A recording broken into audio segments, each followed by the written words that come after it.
Hey, what's up mga pards? Naisipan ko nga pala magpagupit dahil medyo mahaba na yung buhok ko.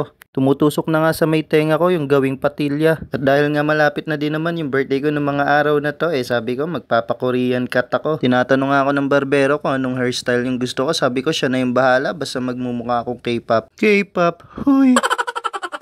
At eto na nga pala yung kinalabasan ng naging gupit ko, K-pop ba? Asar. Pagkatapos ko nga magpagupit ay yung ngipin naman ang papaayos ko. Nagpunta na rin ako kay Doktora Joanna para dalahin yung regalo ko. Painting nga pala to, regalo ko sana nung Pasko saka nung bagong taon, pero ngayon ko lang mabibigay sa kanya. Sa mga gusto nga pala magpaayos ng ngipin sa Wanna Smile, pwede kayo magpa-appointment pero pwede rin namang mag-walk-in. Papaayos ko nga lang kasi yung ngipin ko, natanggal yung pagkakapasta. Para naman maganda ang ngiti natin pag nag-photoshoot. Hindi ko na nga na-videohan yung ginawa sa ngipin ko. Pero pagkatapos nun ay inabot ko na rin kay Doktora yung ginawa kong painting para sa kanya. Pagkatapos natin sa buhok at ngipin, syempre maghahanap naman tayo ng pang-outfit. At dahil sa photoshoot lang naman natin isusuot, dito na ako naghanap sa mga ukay-ukay malapit sa amin. Nung una nga nagdadalawang isip ako kay tutuloy ko talaga yung K-pop na theme ng photoshoot. Pero sige na nga, total, andito na rin lang naman tayo. Kita nyo naman at hulas na ako sa paghahanap ng magandang maisusuot. At sa wakas nga naka-score tayo ng isang maganda-gandang coat. Pag talaga bibili ka sa ukay, kailangan konting tiyaga lang sa paghahalukay. Kung makita ko nga to, hindi ko na binitawan at sinukat ko na rin kung bagay ba. O kayo na humusga kung anong tingin nyo. Panalo ba o talo? Ito pa nga yung isa ko ring nakuha na coat. Mahaba naman yung laylayan nito kaya sigurado ako, sabi ko makukuha ko yung gusto kong kalabasan na mukhang K-drama. Kinabukasan nga nun mga pards ay yun naman yung naset namin na appointment naman para sa photoshoot.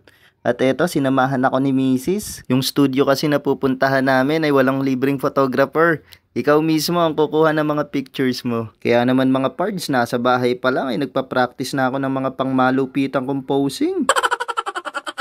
Nagkandaligaw-ligaw pa nga kami dito.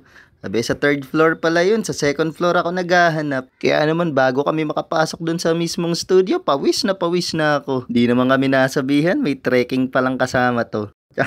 2:30 PM nga pala yung sinet naming appointment dito mga pards. Pero pagpasok namin hindi naman kami nasalang agad kasi meron pang nauna sa amin sa pila. Dito nga pala sa selfiegram ko na piling mag birthday shoot. Pangalan pa lang alam na ikaw mismo kukuha ng mga pictures mo. Marami nga pala silang package dito kaya ikaw na lang pumili kung anong mas gusto mo. Check nyo na lang yung FB page nila para makita nyo rin yung price range ng mga package nila. At after 20 minutes nga ng pag-post ka sa loob ay eto ang ilan sa mga kinalabasan ng ating photoshoot.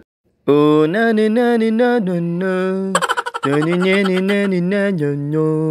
Ano raw?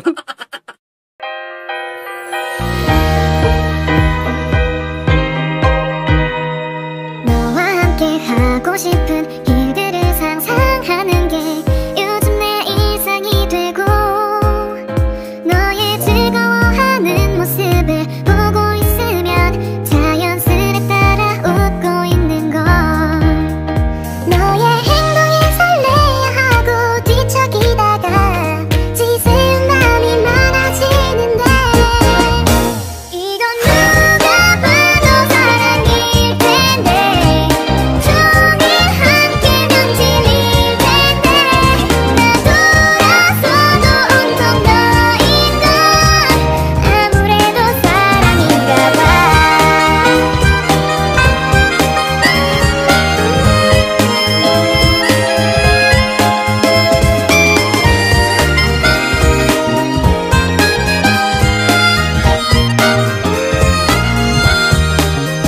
점점 너와 하고 싶은 일들 생각하면서 하루 보는 날이 많아지는데 이건 누가 봐도 사랑일 텐데 종일 함께면 질릴 텐데 나 돌아서도 온통 너인 걸 아무래도 사랑인가 봐